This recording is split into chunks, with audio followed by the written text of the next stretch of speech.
Melo British Advanced Pain Clinic, Noppimayam Surgery Duram. For appointments 9155515563.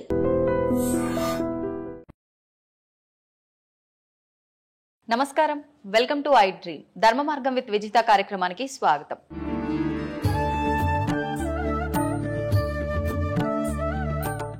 స్వామిజీ, శివుడి గురించి మాట్లాడుకున్నాం కదా. శివుడిని అంటే మిగతా అందరి దేవుళ్ళను కూడా మన ఆధారం కోసమే అయి ఉండొచ్చు, ఇంకే రకంగా అయినా అయి ఉండొచ్చు. రూపం లేకపోయినా ఒక అమ్మవారంటే ఈ రూపం, శివుడు అంటే ఈ రూపం, అట్లా అందరి దేవతలకు అన్ని రూపాలుగా ఒకటి మన మైండ్లో ఉండిపోయింది. కానీ శివుడిని మాత్రమే ప్రత్యేకించి లింగ రూపంలోనే మనం ఎక్కువగా పూజిస్తూ ఉంటాము. అందులో కూడా మళ్ళీ రకరకాల లింగాలు, ముఖ్యంగా పార్థివ లింగానికి చాలా ప్రత్యేకత ఉంది అని చెప్తూ ఉంటారు. ఏంటి ఆ ప్రత్యేకత? పార్థివ లింగాన్ని మనం ఆరాధించడం వల్ల ఎటువంటి ఉపయోగాలు ఉంటాయి? ఇవన్నీ వైజ్ఞానికమైన మూలాలతో, ఇవన్నీ సైంటిఫిక్ ఇన్స్ట్రుమెంట్స్తో కూడి ఉన్నటువంటి సెట్టింగ్స్. ఇవాళ ఈ ప్యాటర్న్ అంతా కూడా అవన్నీ కూడా ఒక్కొక్క రకమైనటువంటి సందర్భానికి, ఒక్కొక్క రకమైనటువంటి ధర్మానికి, స్థితికి, అవస్థకు సంబంధించినటువంటి పూజనీయతలు. ఒక్కొక్క లింగాన్ని ప్రొవైడ్ చేసి మీరు ఈ పాదరస లింగానికి పూజ చేయండి అన్నప్పుడు ఆయన స్థితి ఎలా ఉన్నది, అప్పుల్లో ఉన్నాడా, రోగగ్రస్తుడై ఉన్నాడా, శాపంలో ఉన్నాడా, కర్మలో ఉన్నాడా, పాపంలో ఉన్నాడా, ఈ విధమైన లింగానికి నువ్వు పూజ చేసి ఆ లింగోదక అభిషేక జలమును ప్రోక్షణ చేసుకుంటే పాప ప్రక్షాళన జరుగునని అనేక లింగాలను ఋషులు దర్శించి ఇచ్చారు. లింగం ఒక కన్ను, ముక్కు, చెవి, చేతులు, అవయవాలు లేకుండా నిరాకార స్థితిలో ఎందుకు ఉంటుందంటే అమ్మ, ఈ బ్రహ్మాండం అంతా కూడా అదే స్థితి కాబట్టి, చివరికి ఈ బ్రహ్మాండం అంతా అదే స్థితిలో లయం అవుతుంది, నిరాకారంగానే మారబోతుంది. కాబట్టి సత్యాన్ని చూపించేటటువంటి కోణం అది ఆ శివలింగ ఆకృతి. అందుకే మనకు చెప్తుంటారు కదా, సత్యం శివం సుందరం అని. అవునండి. చివరికి సర్వం అదే ఆకారం లేని స్థితిలోకి వెళ్ళిపోతుంది, నిరాకార స్థితిలోనే ఉండిపోతుంది. ఇవన్నీ మధ్యలో పోయేవి కాబట్టి సత్యాన్ని తెలుసుకొని పూజించు అనడానికి ఆ శివలింగ ఆకారం. అద్భుతం. జన్మ ఎత్తిన తర్వాత ఒక్కసారికి శివునికి నమస్కృతాంజలి చేస్తే ఆ జన్మ పరిపూర్ణమైనట్లే. చాలా ముక్తిదాయకం శివలింగ ఆరాధన, శివలింగ పూజ, శివుని యొక్క ఆరాధనలు. విశేషించి ఈ కార్తీక మాసంలో ప్రతి మహిళ సంధ్యా సమయమునందు, ప్రదోష కాలమునందు శివలింగము ముందు చక్కటి దీపాన్ని గనక వెలిగించి నమస్కారం చేసుకుంటే ఆమె ఇల్లు, ఆమె సంసారం పండుతుంది, చల్లగా ఉంటారు. చాలా విశేషమైన ఫలితాలు ఉంటాయి. స్వామిజీ, శివుణ్ణి పూజించే వాళ్ళలో చాలా మందిలో ఒక సందేహం ఉంటుంది, అది నాకు కూడా ఉంది. శివుణ్ణి ఆరాధించే వాళ్ళకి ఆయన అనుకున్నవన్నీ తీరుస్తాడు, కానీ ఎక్కువగా పరీక్షలు పెడుతూ ఉంటాడు, చాలా కఠినమైన ఇబ్బందులకు గురి చేస్తుంటాడు, ఆ తర్వాతే ఆయన ఏదైనా మనకి ఇవ్వదలిస్తే ఇస్తాడు అని చెప్పి అనుకుంటూ ఉంటాం. ఇది నిజమే అంటారా? శివుడు, విష్ణు, బ్రహ్మ, అమ్మ ఇక్కడ ఎవరు కాదు, దేవతలు కాదు ఈ కాన్సెప్ట్. జన్మ కష్టపడుతుందంటే దానికి ఒక విలువ ఉంటుంది. కారణం, మనకు విలువైనది ఏదైనా దక్కాలంటే అది దక్కే కోణంలో ఇబ్బందులతో అది దక్కింది అంటే దాని విలువ మనకు తెలవాలనే మనకు ఇబ్బందులు వస్తూ ఉంటాయి. దాని విలువ, దాన్ని అనుభవించడానికి మనకు ఒక అనుభవం కావాలి, దాన్ని ఆస్వాదించడానికి ఒక అనుభవం, ఒక గుణపాఠం కావాలి. అప్పుడే దాన్ని పరిపూర్ణంగా అనుభవించగలము. కాబట్టి కొన్ని ఇబ్బందులతో, ఒడిదుడుగులతో, కష్టాలతో, నష్టాలతో అది మనకు దొరుకుతుంది. ఇది మన జన్మను పరిపూర్ణతను చేయడానికే దేవుడు పెడతాడు. దేవుడు మనల్ని కష్టపెట్టాడు. ఒక అందమైన శిల్పం కనుబొమ్మలతో, కనురెప్పలతో సరళీకృతంగా తయారు కావాలంటే సమయం ఎక్కువనే పడుతుంది. అవునండి. నెమ్మదిగా చెక్కాల్సి ఉంటుంది. ఏదో 2 దెబ్బలు కొట్టి పాడేసామంటే తొందరగానే తయారవుతుంది. జీవితం కూడా అదే పారదర్శక సూత్రం పైన ఆధారపడి ఉన్నది. ఇక్కడ దేవుడు మనల్ని కష్టపెట్టాడు. మన విద్వత్తును, మన విఘ్నతను, మన యొక్క గొప్పతనాన్ని సమాజం నిలబెట్టుటకే మనకు ఆ సమయభావం. కొన్ని ఇబ్బందులు అయినా దాని కష్టమని ఎందుకు అనుకుంటారు చెప్పండి? భగవంతుడు పెట్టేదాన్ని భక్తిగా తీసుకోవాలి, కష్టంగా తీసుకోవద్దు. ధర్మశాస్త్రాల్లో ఒక మాట ఉన్నది, తల్లిదండ్రులు పెట్టేవి, తోబుట్టువైన చెల్లెలు పెట్టేవి, భగవంతుడు పెట్టేవి, గురువు పెట్టేవి పరీక్షలే అయినప్పటికీ అవి పరమార్థంగా స్వీకరించాలట, వాళ్ళు ముక్తిని పొందుతారు.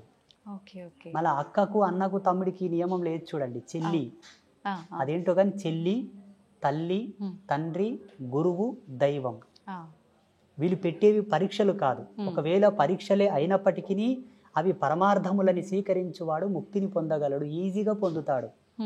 జపతపాదులు చేయకుండా, యజ్ఞయాగాదులు చేయకుండానే ముక్తిని పొందుతాడు.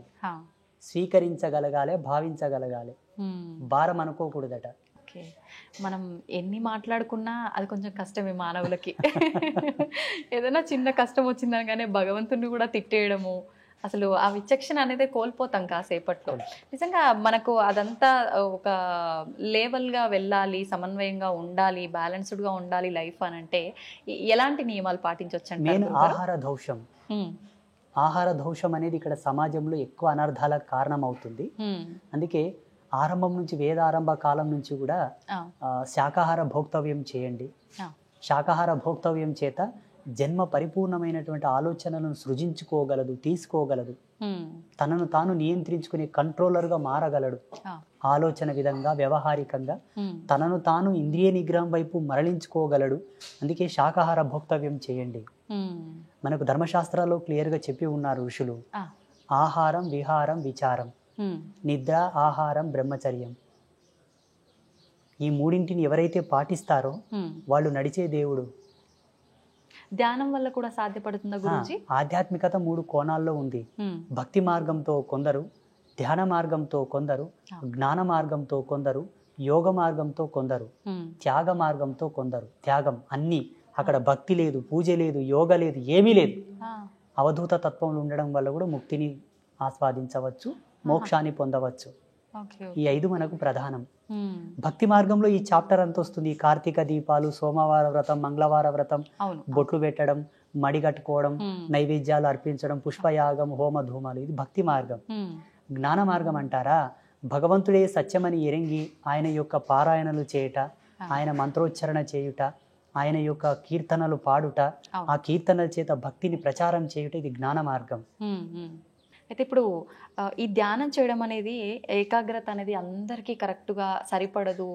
చాలా రకాల ఇంకా పిచ్చి పిచ్చి ఆలోచనలు వచ్చి ఇంకా వద్దు అని కూడా ఒక వైరాగ్యానికి వెళ్ళిపోతుంటారని అంటుంటారు.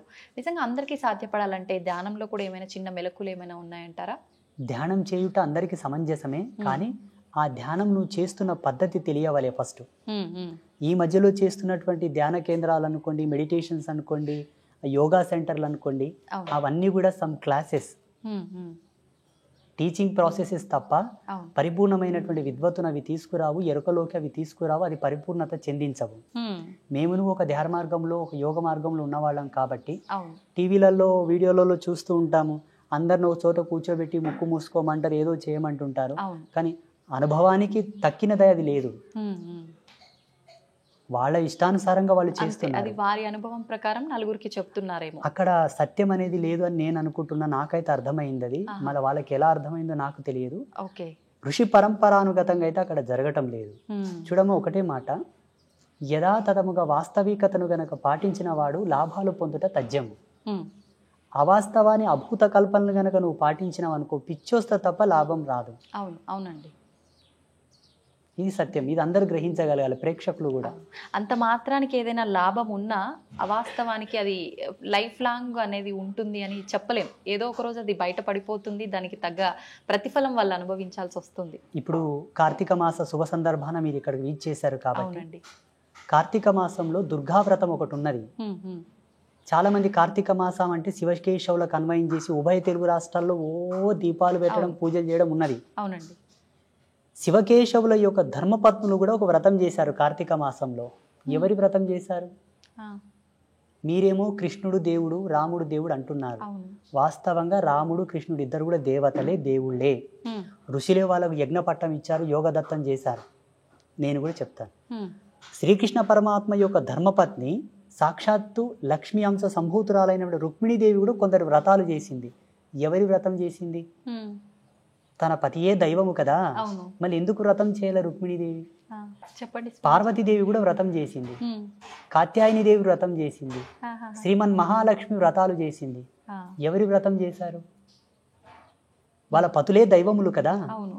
ఇంద్రుడి యొక్క భార్య కూడా వ్రతం చేసిన శచీదేవి. అష్టదీపాలకుల యొక్క ధర్మపత్నులు కూడా వ్రతాలు చేశారు. దేవ ప్రాజాపత్య ధర్మములందరూ, ఆ ధర్మపత్నులందరూ కూడా వ్రతాలు చేశారు. ఋషిపత్నులు కూడా వ్రతాలు చేశారు. వ్రతం ఎవరికి చేయబడుతుంది? నోములు ఎవరికి చేస్తారు? భగవంతుడికే చేస్తారు, పురుష దేవతలకు లేవు. అంటే అందరినీ సృష్టించింది ఆదిపరాశక్తి లలిత అమ్మవారు కాబట్టి ఆమెకు సంబంధించిన వ్రతం ఏదైనా ఉందా? ఎగ్జాక్ట్లీ. అస్తు అస్తుమే సదాశివో అస్తు, ఇది సత్యం. ఓకే. కానీ ఎక్కడ చేస్తున్నారు ఇప్పుడు? చేయట్లే. సత్యాన్ని కనుమరుగు చేశారు కావాలని. అందుకే జనాలకు ఆధ్యాత్మికత రుచించటం లేదు.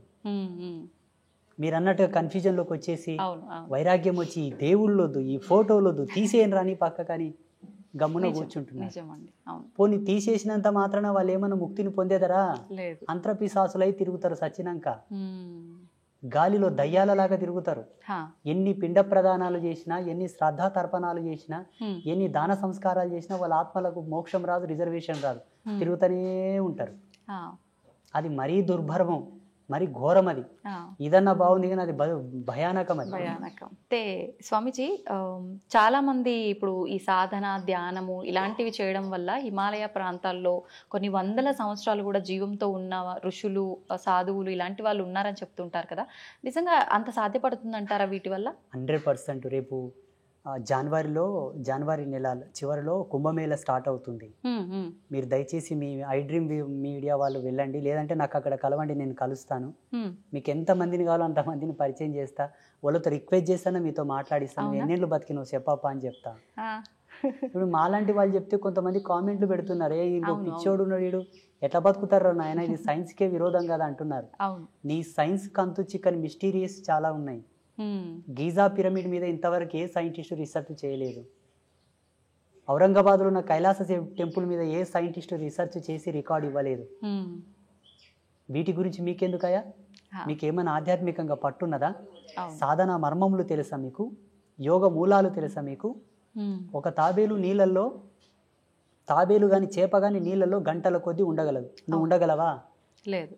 దాని శారీరక నిర్మాణ స్థితి, దాని శైలి, దాని జీవన విధానం అది అవలంబించుకుంటున్నది. యోగ మార్గంలో కొన్ని మెలకువలు ఉన్నవయ్యా, వాటితో వాళ్ళు శరీరాన్ని అట్లా మలుచుకొని బ్రతుకుతున్నారు, లక్షల సంవత్సరాలు బ్రతుకుతున్నారు. అవి సామాన్యులకు కూడా సాధ్యపడతాయంటారా? అలా జీవించగలగాలి. శరీరాన్ని ఎన్నో వ్యయప్రయాసాలకు, ఒడిదుడుగులకు ఓడ్చుకొని శరీరాన్ని క్రమబద్ధీకరించి బెండ్ చేయాలి, మడచాలి దాన్ని. చాలా రిస్క్తో కూడుకున్నది. చాలా. మీకు లైవ్లో ఇప్పుడు మీరు చాలా రేర్గా నాకు పరిచయం అయ్యారంటే ఈ మధ్యలో పరిచయం అయ్యారు. ఇక్కడ సమీపంలో యానగుంది క్షేత్రం ఉంటుంది, మాణికేశ్వరి మాత. అమ్మ 82 సంవత్సరాలు నిరాహార యోగినిగా ఉండే మొన్నటి వరకు. 2 సంవత్సరాలు అయింది అమ్మ శివైక్యం చెంది, అంటే జీవ సమాధి అయింది. మొన్నటి వరకు అమ్మవారు చెప్పింది, నేను ఈ కలియుగంను వీడిపోతున్నాను, కలియుగంకు ఒక మహమ్మారి వస్తుంది చూడని. అమ్మవారి సమాధి చెందిన వారంకే కరోనా ప్రవేశించింది భారతదేశంలో. ఇంతకంటే లైవ్ సాక్ష్యం ఏం కావాలి? ఆమెకు తెలుసు కదా ఈ మహమ్మారి వస్తుందని. అమ్మ ఇంకొక మాట కూడా అన్నది, ఏంటండి? ఊరుకో పతివ్రత ఉంటే ఊరు పొలిమేరకు ఏ విఘాతం జరగదట.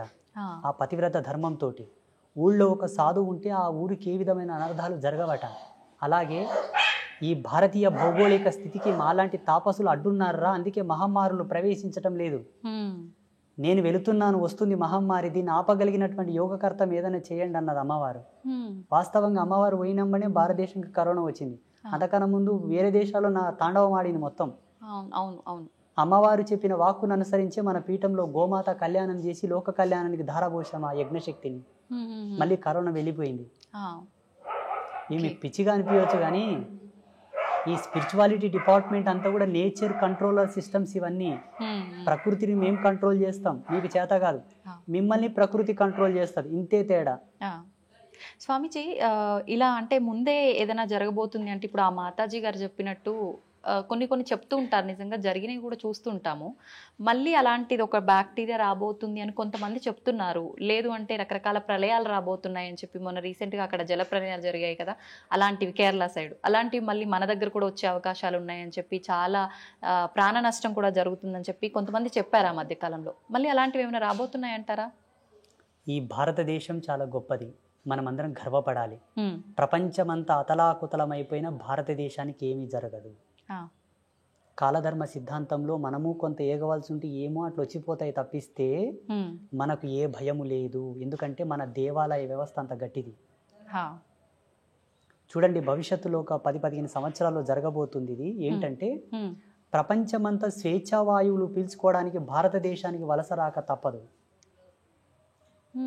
బుక్కెడు గాలి పీల్చుకొని వస్తాం, ఇండియాకు పోయాను వస్తారు చూడండి. అవునా? ఆల్రెడీ స్టార్ట్ అయిపోయింది. ఆల్రెడీ స్టార్ట్ అయిపోయింది. ఆ. ఈ భారతదేశం చాలా గొప్పది, అందులో మన హిందూయిజం చాలా గొప్పది. అవును. ఈ ధర్మాన్ని ఎందుకు కాపాడమంటున్నామంటే భావి తరాలకు మీరు కోట్లు గడించి ఇవ్వక్కర్లా, ధర్మాన్ని ఇవ్వండి చాలు. అంతే. ఎలా ఇవ్వాలి ధర్మాన్ని? ఆ. నీ పిల్లలకు చెప్పాలి, ఒరే నువ్వు పుట్టుకతోనే ధర్మం నీ పక్కన పుట్టిందిరా, కారణం నువ్వు పుట్టుకతోనే పురుడు చేసినాం. పురుడు ఎక్కడి నుంచి వచ్చింది? సనాతన ధర్మం నుంచి వచ్చింది. నీకు నామకరణం చేసినాం, నీ పుట్టుకతోనే ధర్మం నీ తోబుట్టు అయిందిరా. ధర్మం నీ చెల్లెలు లాంటిది, అక్క లాంటిది, అన్న లాంటిది, తమ్ముడు లాంటిది. వాళ్ళకి ఏమైనా జరుగుతూ ఉంటే చూస్తూ ఊరుకుంటావా మూర్ఖుడా?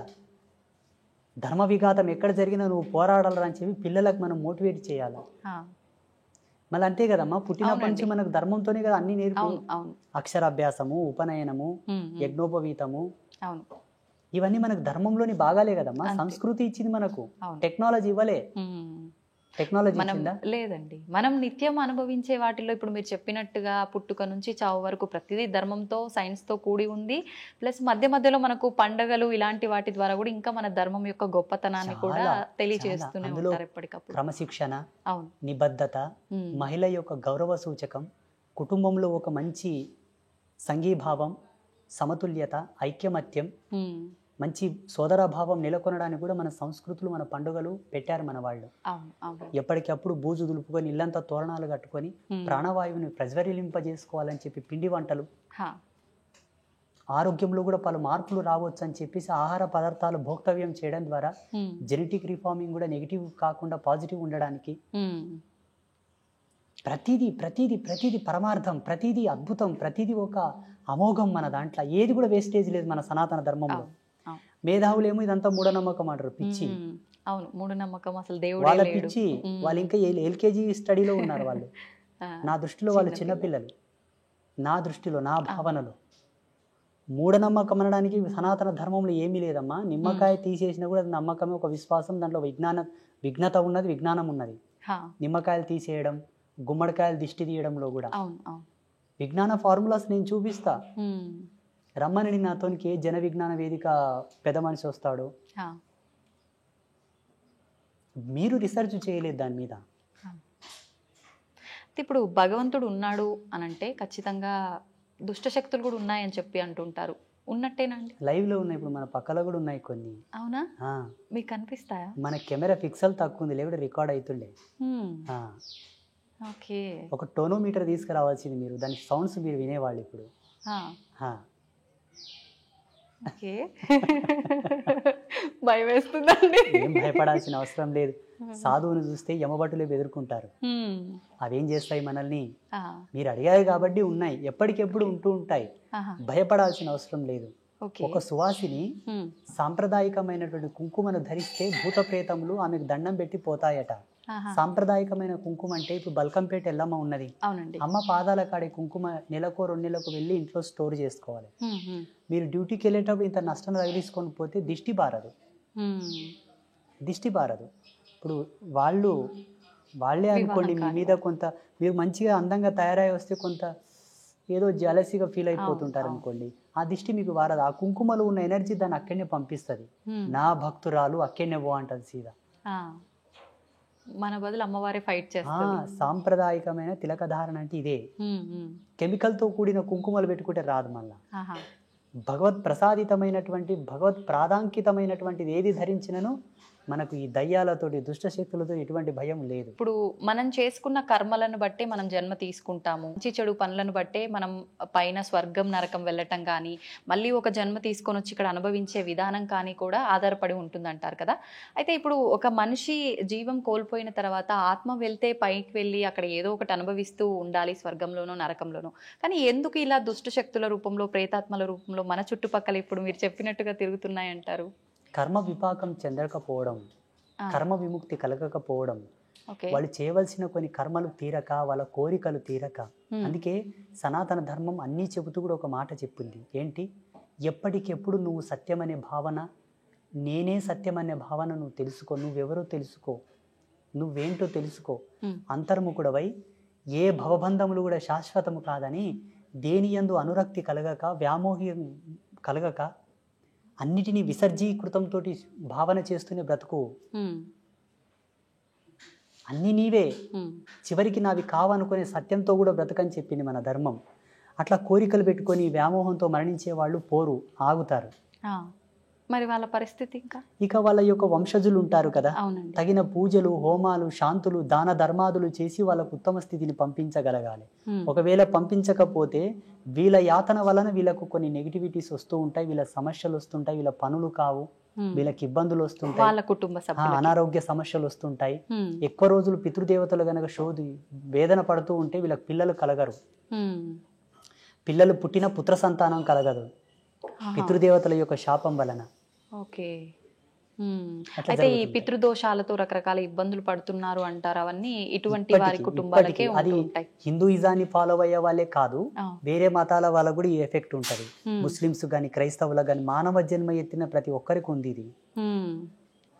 కంప్యూటర్కి ఒక వైరస్ వస్తే ఏం చేస్తారమ్మా?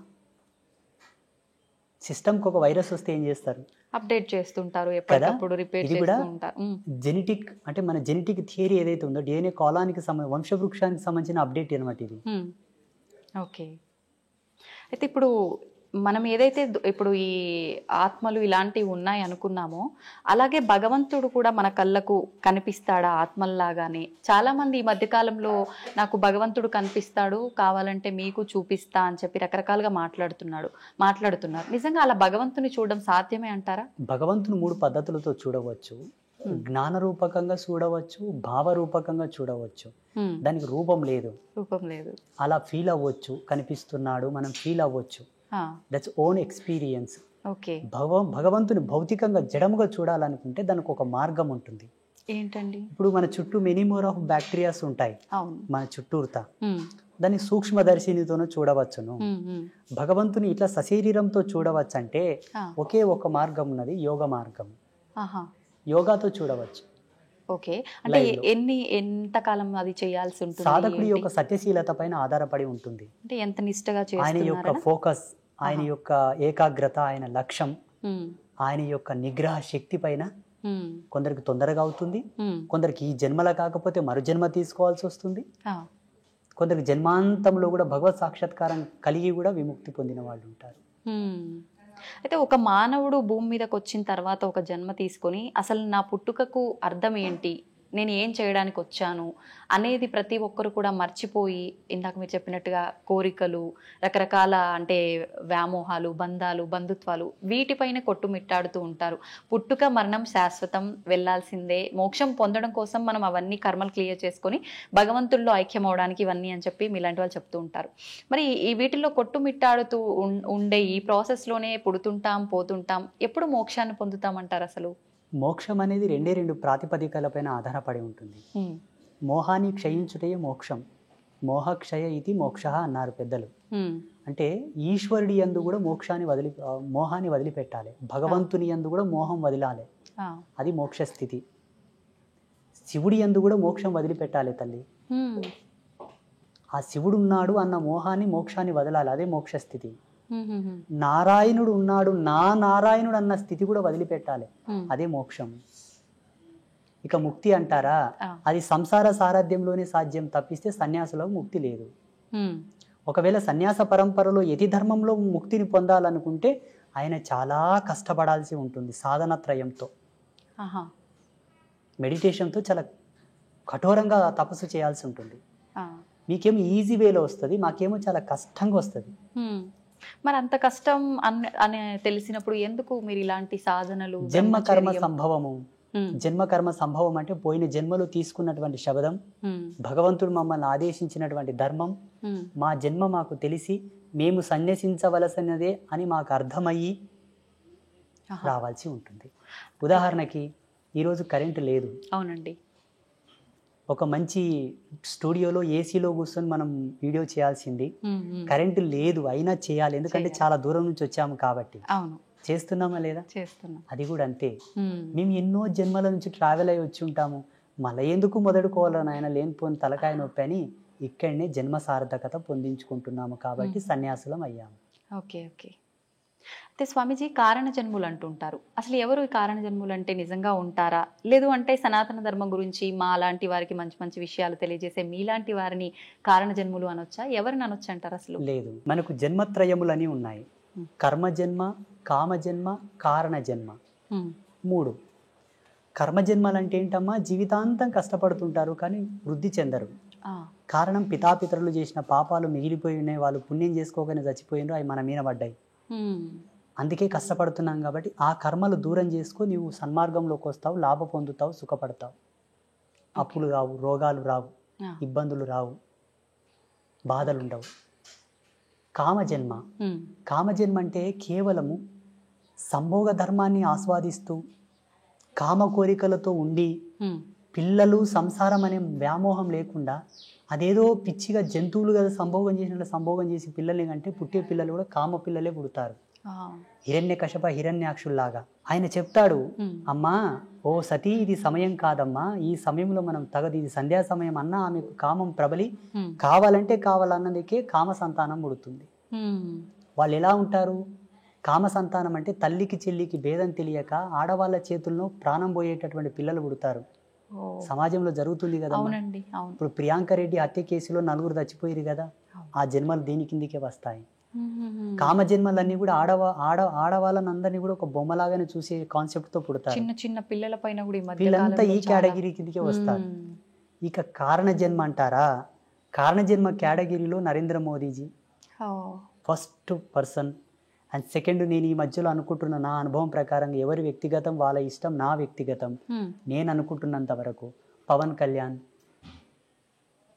ఓకే, మీకు వేరే విధంగా అర్థమై ఉండొచ్చు, 3 పెండ్లాలు ఇట్లా అట్లా, సినిమా స్టారు రంగేసుకొని ఆటాడినోడు అట్లా ఇట్లా మీరు అనుకోవచ్చు. ఒక్క మెతుకు సార్లు తల్లి అన్నం అయ్యిందా లేదని చూడ్డానికి అన్నమంతా పిస్కా కర్లా. ఆయన కొన్ని మాటలు విన్నాను నేను పవన్ కళ్యాణ్వి, చాలా అద్భుతమైనటువంటి విజనరీ ఉన్న వ్యక్తి. సనాతన ధర్మం గురించి, హిందూయిజం గురించి అటువంటి వ్యక్తి అవసరం ఇప్పుడు ప్రస్తుత కాలంలో. అటువంటి ఆలోచన దృక్పథం కలిగిన వాడు కారణజన్ముడే. సామాజికంగా కారణజన్ములు మోదీజీ, పవన్ కళ్యాణ్. ఆధ్యాత్మికంగా చెప్పవలసి వస్తే బ్రహ్మశ్రీ సామవేదం షణ్ముఖ శర్మ గారు, చాగంటి కోటేశ్వరరావు గారు, గరికపాటి నరసింహారావు గారు, వద్దిపర్తి పద్మాకర్ గారు, వీళ్ళు ఆధ్యాత్మికమైనటువంటి కారణజన్ములు. యోగ సంధాన కర్తృత్వంలో కారణజన్ములు అంటే శృంగేరి జగద్గురువులు, చిన్నజీయర్ స్వామి వారు, శ్రీమాన్ చిన్నజీయర్ స్వామి వారు, ఇంకా కొంతమంది యతీంద్రులు, యోగులు, సిద్ధ పురుషులు, మఠాధిపతులు, పీఠాధిపతులు అందరూ కూడా యోగ పురుషులు. వాళ్ళు యోగ సంధాన కర్తృత్వంతోనూ వాళ్ళు కారణజన్ములు. వీళ్ళు భగవత్ సాన్నిధ్యానికి దగ్గరగా ఉన్నవాళ్ళు. వాళ్ళు శివైక్యం చెందిన తర్వాత ఈశ్వరునిలో లీనమయ్యేవాళ్ళు వీళ్ళందరూ. ఇది ఫైనల్ స్టేజ్ ఇన్ కారణజన్మ. వీళ్ళందరూ మోక్షం పొందడం, ఇంకా వాళ్ళకు మోక్షము ముక్తి లేదమ్మా, చాలా ఫైనల్ స్టేజ్. వీటికన్నా పెద్ద స్టేజ్ లో ఉన్నారు వాళ్ళు. ఇట్లా 3 జన్మలు ఉన్నాయి మనకు. మీ గర్భవాసమునందు మీ కడుపులో కూడా ఇంతటి గొప్ప వాళ్ళు కారణ జన్ములు, పుణ్య జన్ములు పుట్టాలనుకుంటే తప్పకుండా సనాతన ధర్మాన్ని ఫాలోఅప్ చేయండి. సనాతన ధర్మంలో కూడా మెనీ మోర్ ఆఫ్ కన్ఫ్యూజన్స్ ఉన్నాయి, రకరకాల సాంప్రదాయాలు. ఏవి పాటించకండి, సదాచార సంపన్నులై విరాజిల్లండి. ఈ సదాచారం మనకి ఎక్కడ దొరుకుతుందమ్మా అంటే దేవీ భాగవతంలో దొరుకుతుంది. దేవీ భాగవతం భగవతి విరచితం, సాక్షాత్తు త్రిమూర్తులకే చెప్పినది అమ్మవారు. మీరు త్రిమూర్తులు సుప్రీం గాడ్స్ అని మీరు కొలుస్తున్నారు. త్రిమూర్తులకే జగదంబ గీతోపదేశం చేసినది. ఆ జగదంబ చేసినటువంటి గీతోపదేశమే శ్రీకృష్ణ పరమాత్మ వారు ఆ యొక్క గీతను అర్జునుడికి ఉపదేశించాడు. అది భగవతి గీత. భగవతి గీత, భగవతి చెప్పిన గీత భగవద్గీత. అర్థమవుతుందా? అర్థమైందండి. మీకు ఒక ఫోటో నేను పంపిస్తాను, దీని మీద స్క్రీన్ మీద స్క్రోల్ చేయండి. కృష్ణ పరమాత్మ జగదంబను చూపుతూ అర్జునునికి గీతోపదేశం చేస్తాడు. ఆ ఫోటో బయటికి రిలీజ్ చేయరు చాలా మంది, ఎందుకంటే పక్షపాతం. అక్కడ స్త్రీమూర్తి హైలైట్ అవుతుంది కదా, వద్దు మాకు అదొద్దు. దేవుళ్ళ విషయంలో కూడా పార్షియాలిటీస్. లేకపోతే ఇప్పటికీ ప్రతి సందర్భములో యజ్ఞమూర్తి ఎవరు, మంత్రతంత్ర అధిష్టాన దేవత ఎవరు, వేదమాత ఎవరు? అమ్మవారి గుళ్ళకు శోభ లేదు తల్లి. దక్షిణ భారతదేశంలో ఉంది, ఎందుకంటే దక్షిణ భారతదేశంలో ఆధ్యాత్మికతకు స్వతంత్రత ఉన్నది కాబట్టి. ఉత్తర భారతదేశంలో ఉన్న శక్తిపీఠాలన్నీ వెలవెలబోతున్నాయి తల్లి. అది నా బాధ. సెంట్రల్ గవర్నమెంట్ గనక నాకు అధికారం ఇస్తే భారతదేశంలో శక్తిపీఠాలకు ఉండే వైభవం ఏ దేవాలయానికి ఉండదు. నేను కట్టించి చూపిస్తాను స్వచ్ఛందంగా. అమ్మవారి గుడి అంటేనే ఒక అద్వితీయమైనటువంటి అజరామరమైనటువంటి కళాఖండముల చేత విరాజిల్లేటట్టుగా నేను కట్టిస్తాను. కానీ ఉండాలి. పేరులోనే అర్థం ఉంది కదా, మన శక్తి పీఠం, అది భూమికి శక్తి. అవునండి. ఎర్త్ ఫిట్ లాగా పనిచేస్తుంది అది. మన భౌగోళికమైనటువంటి ఈ భూప్రపంచాన్ని కంట్రోల్ చేసేటువంటివి అవి. మళ్ళీ అమ్మవారు అందుకే నన్ను పుట్టించిందేమో అనుకుంటాను నేను. నా భావన, నా వ్యక్తిగతమైన భావన, మీ భావన కాదు, నా భావన. చూద్దామండి ఏమవుతుందో. మీరు అన్నట్టుగా ఆలోచించడం కాదు, ప్రతి ఒక్కరు మనసులో ఉన్నదే. ఆడవారిని కొంచెం చిన్న చూపుగా చూస్తుంటారు. ఎవరింట్లో వాళ్ళకే కొంచెం చిన్న చూపు ఉంటుంది. సమానంగా సంపాదించినా, సమానంగా గౌరవం ఇచ్చినా, ఏ రకంగా అయినా కూడా ఉంది. ఇప్పుడు మీరు చెప్పేదాన్ని బట్టి చూస్తే, అంటే ఈ పీఠాలు ఇవన్నీ అయితే మేము రీసెర్చ్ చెయ్యము, తిరిగి చూడం కాబట్టి, అంటే అమ్మవార్ల ఆలయాల పైన కూడా ఇంత వివక్ష ఉంది స్త్రీ అని ఉంది. మీరు ద్వాదశ జ్యోతిర్లింగాల దేవాలయాలు చూడండి, అవును, అష్టాదశ శక్తిపీఠాల దేవాలయాలు చూడండి, అవును, మీకు లైవ్లు ఇప్పుడే కనిపిస్తాయి కదా. పురుష దేవుళ్ళకు సంబంధించిన కాన్సెప్ట్ ని ప్రవచనకర్తలు అట్లా చెప్పారు. ప్రవచనకర్తలు చెప్పడం ద్వారా ఇప్పుడు జనాలది ఏం తప్పు లేదమ్మా. మాలాంటి వాళ్ళు ఏం చెప్తే అది వింటారు. మీరు ఇంతకుముందు అన్నారు కదా, ఎవరు వచ్చి ఏం చెప్తే అదే వింటారు గురూజీ జనాలు, మరి ఎటు పోవాలి జనాలు అన్నది మీరు అడిగారు చూసారు, అది సత్యమే. అలా వెళ్ళిపోయారు. కానీ వేదాంత తర్క సంవాదం యొక్క మూలం చెప్పన, మంత్రతంత్రాల యొక్క మూలం చెప్పన, అమ్మను ఆశ్రయించిన వాడే ముక్తిని పొందగలడు. ఇది సత్యం. అందుకే కదా త్రిమూర్తులు ఆమె పాదాల అక్కడ పడుతున్నారు. ఇప్పుడు చూడండి, ప్రపంచంలో ఎక్కువ శాతం పురుషులందరూ కూడా స్త్రీలలాగా మారుతున్నారు. స్త్రీలు పురుషుల్లాగా తక్కువ మారుతున్నారు. అవునండి. లింగ మార్పిడి చేసుకొని అధిక సంఖ్యాకులు పురుషులు స్త్రీలలాగా అవుతున్నారా, స్త్రీలు పురుషుల్లాగా అవుతున్నారా? పురుషులే స్త్రీలలా అవుతున్నారు. పురుషుడు యథార్థంకి వస్తున్నాడు కాబట్టి అది సత్యం. కానీ అలా జరగడం మంచిది కాదు. ఇది సృష్టి విరుద్ధమే కదా. విరుద్ధమే. అలా మారకూడదు. ఒకవేళ ఆడపిల్లల యొక్క గుణగణాలతో స్త్రీ యొక్క స్వాభావికంతో ఒక పురుషుడు పుట్టినప్పటికీ సాధ్యమైనంత వరకు 100% వాని మోటివేట్ చేసి వాని ద్వారా ఒక జన్మనిప్పియాలి, వానికి సంసారం ఇవ్వాలి. కానీ ఏదో మహిళలాగా చేష్టలు చేస్తున్నాడని వాని కన్వర్ట్ చేయకూడదు. ఇప్పుడు అందరూ అలాగైతే జగత్ సృష్టి ఎట్లా జరగాలి తల్లి? అవునండి. మీకు జన్మనిచ్చిన తల్లిదండ్రులు కూడా ఇట్లా చేసుంటే మీరు పుట్టేవాళ్ళ? అవును, అవును. అది మనకు కావాల్సింది. 100% ప్రయత్నం చేయగా కూడా వాళ్ళు మాడలేదంటే ఈశ్వరార్పణంగా చేసేసేయండి, తప్పులేదు. ఇది నా అభిమతం. ఏమంటారు? కరెక్టే అండి. వాస్తవమా కాదా? వాస్తవమే. అది ఎంతసేపు బ్రతికినా మీరు యాంకరింగ్ ధర్మంలో, ఎలక్ట్రానిక్ మీడియా ధర్మంలో వాళ్ళు, సన్యాస ధర్మంలో నేను, సమాజం అంతా కూడా భావి తరాలను దృష్టిలో పెట్టుకొని బ్రతకండి.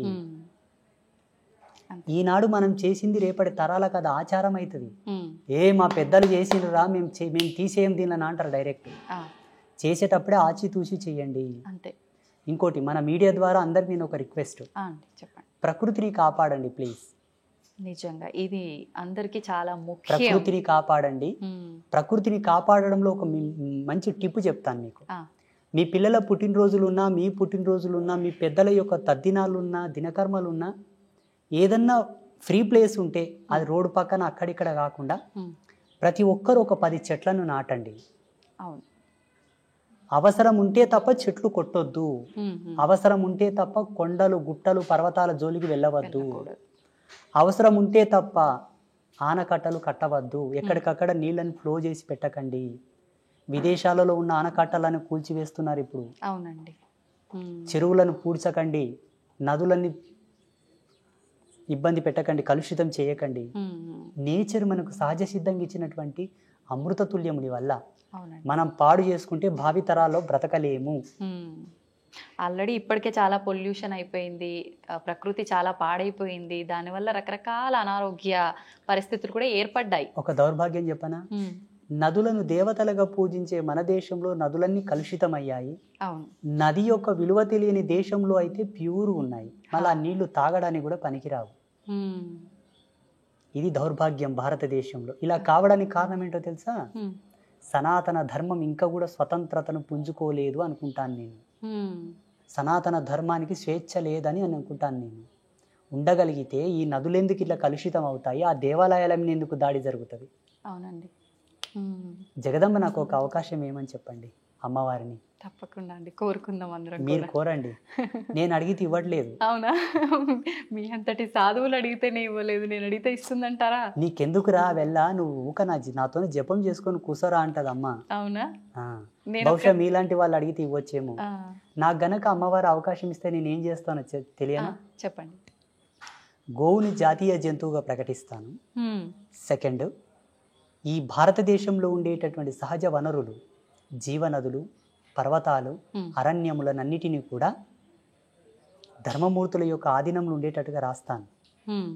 ఎందుకంటే ధర్మమూర్తులకంతా దూరదృష్టి కలిగి ఉంటుంది.